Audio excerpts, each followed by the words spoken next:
एगो आदमी रहल उ रोजो नु काचड़ा ढूंढे।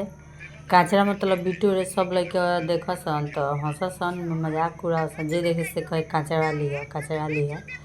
बड़ी मने शिकायत अब मान रस्ती चलत मने उंगरा करे लोग। त एक दिन के का भइल न जे कि रोजो काचड़ा ढूंढ जा बिने तो बहारन सुहारन में तो कोनो चीज़ केहू के भूल से आ जाला ओइतिया रोजो काचड़ा ढूंढस। त एक दिन का भइल न जे कि ढूंढते ढूंढते गइलन त देखतारन जे कि काचड़ा के बहारन मने बिगाला ओही में एगो बोरा में कसल ढेरे पैसा बा। मने पैसवा ना लौकत रहे लेकिन बोरवा लौकत रहे कि हाँ बोरा में कुछ बा हेते चका। तो उ देखलन कि भाई इतना सुंदर नया बोरा में मने का हवे रुक जाके देखी। त गइलन देखलन त देखतारन का जे कि एमे त एथी बा खुल के देखलन त पैसा बा फिर जैसे रहल वैसे ही बांध देलन। बांध के आ घरे लियलन घरे लियतन त रस्ती में केहू झूठहू अपनो बतिया तुंकर बुझन ई में हमरा के केहू नइखे कुछ कहत। अब पैसा ले रहलन त डेरात रहलन जे कि हमरा के देखत नइखे केहू कुछ कहत नइखे चाहे पैसा के बारे में जानत नइखे चाहे बुरवा केहू ना चिन्हे। 50 गो दिमाग में आवे बतिया। तब का कइलन जे कि गइलन आ का करतारन जे कि पैसा लेके अइलन आ उनकर त मेहरारू छोड़ के भाग रहली बाल बच्चा लेके छोटी छोटी दूगो एगो लड़का एगो लड़की रहेलो। तो भाग रहेलो छोड़ के त का भइल जे कि उहे अकेले रहलन। तब अकेले रहलन तो मड़इयो टूटिए गई रहे वही तिया रहस लेकिन वही में त गइलन त वही में बुरवा रख देलन रख के अब वही में रहस। अब वही में से सोचस जे कि अब का करी धीरे धीरे का जाने कौनो चोर के ह कि गुंडा के ह कि कौनो साहेब के ह आ कि कौनो एथी लोग के हवे हई जीतेला लो एथिया में वोटवा में त का कहला मुख्यमंत्री के ह कि मने कि करी कि हवे पैसा के कर बड़ा लोग के ह कि केहू के। अब मने 10 गो दिमाग सोचे दिमाग में आवे सोचस ऐतिया देखत देखत कुछ दिन बीत गइल रोजो पैसा लेके उगरस। तब कहलन जे रुक एकरा के धीरे धीरे एकरा के काम में खर्चा करेला। तब का कहलन कि धीरे धीरे अपन मड़ई टाटी सहिरवलन आ मड़ई टाटी सहिरवा के लेकिन पैसा के दिखावा ना कहलन जे कि भाई लागी लोग के शक कि अकेले एकरा लगे कुछू ना रहला। अब एक भाई का भइल जे कि होखे लगा लेकिन यहाँ त हमनी नियर आदमी रही त एक हाली ईंटा गिराइला त रोड गिराइला तू पकड़ाही के बा। लेकिन हमन कि रुकर ईंटा गिरा दी रोड गिरा दी घर बना दी आमदनी होई तब हमनी सके कोनो काम करम सा आगा बढ़म सा चाहे दान पुण्य करम सा। ई सोचित आदमी कि हम मतलब जितना टूटा रहे जितना तकलीफ रहे उनकरा घर के वैसे लेकिन उ इतना घबरा के ना कलन उ ऐसे ही मड़इये में टाटी के मरम्मत करा के वही में रहलन। हमनी सके मड़ई टाटी रहे त सोची से कि पहले रहे के व्यवस्था कर ली आ तब जाके बेसी हो न त लोग के देम सन चाहे दान पुण्य करम सन पूजा पाठ करम सन। ऐसे त हमनी के पूजा पाठ में ध्यान लागेला शौक हवे कि हमनी के लगे रही त दान पुण्य करती सन भक्ति भाव करती सन कथा पूजा करती सन अष्टजाम करती सन ऐसे हवे। लेकिन पहले सोचनी सन जे कि घर बन जाओ त हम कथा कहवाए एथी कथा तक कहबे करेनी मैंने सोचनी से कि पहले हमार घर बन जाओ तब हम अष्टजाम कहवाएम लेकिन हमनी के कहनी सन कि पहले भगवान हमार घर बना दिहन तब अष्टजाम कहवाएम चाहे हमार घर बनवा दिहन त हई करेम। लेकिन उ आदमी वही तिया मड़इये के मरम्मत करल फिर धीरे धीरे उ अपन बिजनेस व्यापार दुकान कइलन। पूरा लोग कहे जे कि वाह का बात बा जे कि इतना तरक्की मने करे त आदमी लेकिन पहले बहुत ईमानदारी से अपन मेहनत करतारन त मेहनत के फल भगवान देबे करिहन।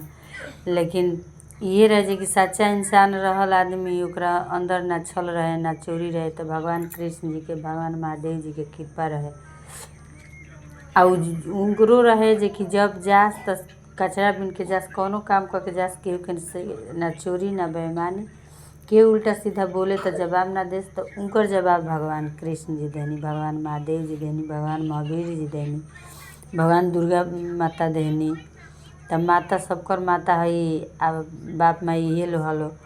तो ये का भइल कि भगवान उनकर पर कृपा कलन तो उहे लक्ष्मी केने से ना केनियो से उनकर इज्जत बचाए खातिर उनकर लाज बचाए खातिर गइल लोग। काहे जे कि रस्ती चलत उनकरा के लोग ललकारत रहे, बदनामी करत रहे। तो उहे माता जी के दया भइल उनकरा जिंदगी में प्रवेश कैली। श्री कृष्ण महादेव जी के कृपा से उनकरा घर में लक्ष्मी अइली। तब रोजो राती खान कौनो काम करस, अपने व्यापार से जास, तबो जास तब पैसा के उगरस। आ जब कौनो काम करके जास तो व्यापारी करस तबो जास तो वही जी जास पैसे तर देखस। आ दुकान चला के जास तबो दुकनिया पर जास तो पैसे तर जा फिर अवस्था जास। ऐसा ही करत करत उनकरा कुछ दिन निमह गए। यहीं करत करत तब उनकर मेहरारू उनकर बाल बच्चा आयल तब तो फिर पहिलका इनकरा दुख याद पड़े लागल कि बाप रे कितना हमरा दुखी हालत में छोड़ के गइल। अब एगो अति नया फिर हो गए, एगो छोड़ के गइल तौना बेरा तो दुख भइबे कइल, अब आइल तौनो बेरा एगो दुख भइल। लेकिन फिर भी ओहू लोग के एगो घर दुआर बढ़िया बना के बाल बच्चा के आ मेहरारू के शिफ्ट कर देलन। लेकिन कहलन कि तारा हमरा बीचे जौन दूरिया बढ़ गइल फिर एकता ना होई, लेकिन तारा कोनो तकलीफ ना होखे दे। तो उनकरा घर दुआर सब कुछ दे देलन। लेकिन अब अकेलापन उनकरा महसूस होखे लागल। अब सोचलन कि एगो हंसता खेलता परिवार हमार रहे।